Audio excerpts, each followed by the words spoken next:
Hello and welcome to today's video. Just before I get started, or at the start, I'm going to read a passage from the Bible as follows. Mounted on a mighty angel, he flew, soaring on the wings of the wind. It's from Psalms 18:10. It's probably about as mainstream religious as I will ever get. However, it's certainly good in everything. And with regards to today's video, I think probably work out why I've chosen that passage. And also at the start, I just want to indicate that I'm wearing the Peruvian national football team's jersey. A couple of reasons for that. One is last year, 2025, I visited Peru twice, July for 4 weeks and November for 4 weeks. And that experience, or those experiences, that country has given me so much that the symbolism is deeply ingrained within my being. There's another aspect to the shirt. It's got the pretty much white, which will relate to today's story. The white of the white light. And the last thing that I'm decked out in that you can see, apart from my lovely necklace that I always wear, which is also from Peru, is a buff in the rainbow colours. And again, that relates very much to today's story. So what I'm going to share with you today is in my life, or in people's lives, we have probably what's known as salient moments. How many we have, who knows? But the salient moments are the ones that are so profound in one's life that they're life altering. I don't know, getting married, having children, death, newborn child, of course, as I mentioned. Those are just sort of examples that we might just be able to look at from a mainstream life. The salient moment I'm going to talk to you about today is something that is can only be described for myself as extraordinary. There's very few words that apply to this experience. So on my first trip to Peru in July, and I may have mentioned in one of my previous videos, I went to a spiritual retreat in the Amazon. And this spiritual retreat had everything going for it. We're talking yoga, sound healing, vegetarian food, lovely setting, although deep in the Amazon, which starts to get a bit wild. And the retreat itself offered various ceremonies to do with ancient Amazonian plant medicines, which mainly ayahuasca, which I will talk about again at a later date. But I also undertook a one-off ceremony of another medicine, which is not a plant medicine, but it's a medicine by the name of Sapo, S-A-P-O, which is the Spanish word for toad. And just really briefly what that is, it's the venom of one species of toad, the Bufo Alvarius toad, which they ethically milk from the toad, dry out under the sun, forms a little crystal. It's placed in a glass flask and it's lit from underneath with a lighter, and the vapour is inhaled by a straw. So you're probably thinking, well, what are we getting into here? Are we getting into sort of like the world of drugs? And what I want to say here about drugs, which I learnt, or have learnt in my life, but this is the summary of it, is I want to say here never ever in this lifetime or any other lifetime that you may live from now until eternity ever do low vibrational hard drugs. Just don't do them. They're going to take you to the gutter. They're going to take you somewhere low, down, and potentially destroy you. In fact, don't do any sort of drugs. But if you were ever looking at that side of life, perhaps a better choice, if you chose to make a choice in that world, might be something that takes you to a higher place. Okay, so what is Sapo? Sapo contains a chemical called dimethyltryptamine. Dimethyltryptamine is also the active ingredient in ayahuasca, and it's an hallucinogenic drug, psychedelic. And Sapo is the strongest known psychedelic to mankind. So it contains dimethyltryptamine, but it's a particular chemical formula or chemical makeup, 5-MeO-DMT, DMT being dimethyltryptamine. So now you're thinking, well, we're getting into the world of psychedelics, and is this guy going to the Amazon to get out of his brain and tree on drugs and see some woo-woo stuff? And I have absolutely no doubt that if people use psychedelics in a particular way, that's exactly what can happen. But the approach, my suggested approach, or my approach, was to approach these things with the sacredness and reverence of what they deserve,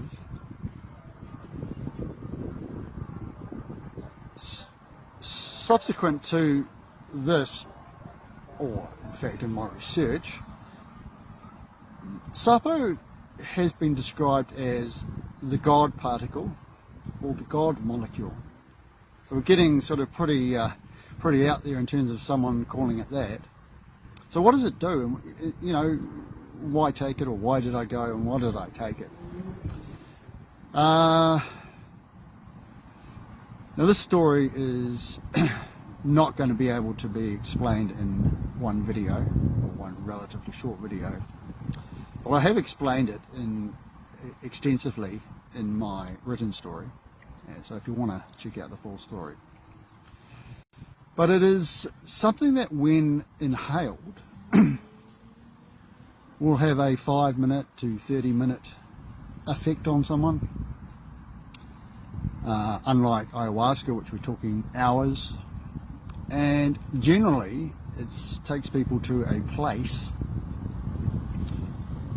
where what are you going to experience if you're not ready for it, or not in the right frame of mind, or just going to the Amazon to get whacked out of your tree.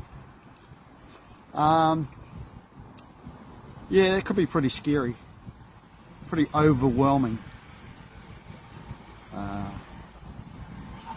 It's hard to conceive for me, because what I'm about to explain to you was overwhelming, without a doubt. But fortunately, I was ready for it. So what happened? I inhaled it with a group of about 12 others at the retreat, just taking our turns, laid back on my mattress and my head on a pillow, and my arms outstretched on 2 pillows to the side. There was a facilitator kneeled next to me. She was fanning me just to keep me cool. So my eyes closed immediately, and within a very short period of time, talking seconds, my whole being, I'm not talking my physical being, my whole being, to describe it, just to conceptualize a Hollywood movie where the whole being goes out of the body to somewhere way, way, way up there, way out there, just goes. Okay, so you're thinking about whacked out experience, and what's he going to see? He's going to see, I use the term, he's going to see cats driving buses and all this random stuff. Again, if you're using it in a particular way, or maybe you're not approaching it in the right way, yeah, I don't know what you're going to see, but I'll tell you what I saw. And I'll just keep it very brief. I saw a visual which I could probably sum up in 4 elements. One being clouds, the second being the colours of the rainbow, the third thing that appeared some way through this experience was a flower, like a mandala flower, and the fourth thing was the most intense bright white light illuminating the scene that you could ever imagine. Indescribably bright. So it's a shock, but I'm in it, and I was in it for 5 minutes, and I had this visual. Just wondrous. I mean, just a wondrous place that I'm seeing. Beyond that, what was even more wondrous was the emotions associated with that place. And the emotions were love and bliss. Love and bliss. And the only way I describe the love, human love is the most intense positive emotion that we can perhaps experience in the material plane. It was human love times 10, and the bliss was just the same, times 10. Think of the most blissful thing you've ever done, it was times 10. So, wow, and that's exactly it. 5 minutes, I opened my eyes, and I turned to the lady who was fanning me, a young American lady, and I had this just, my expression on my face must have just been, what, you know, a smile and radiance. First word that came out of my mouth was wow, and I think I probably said wow a number of times.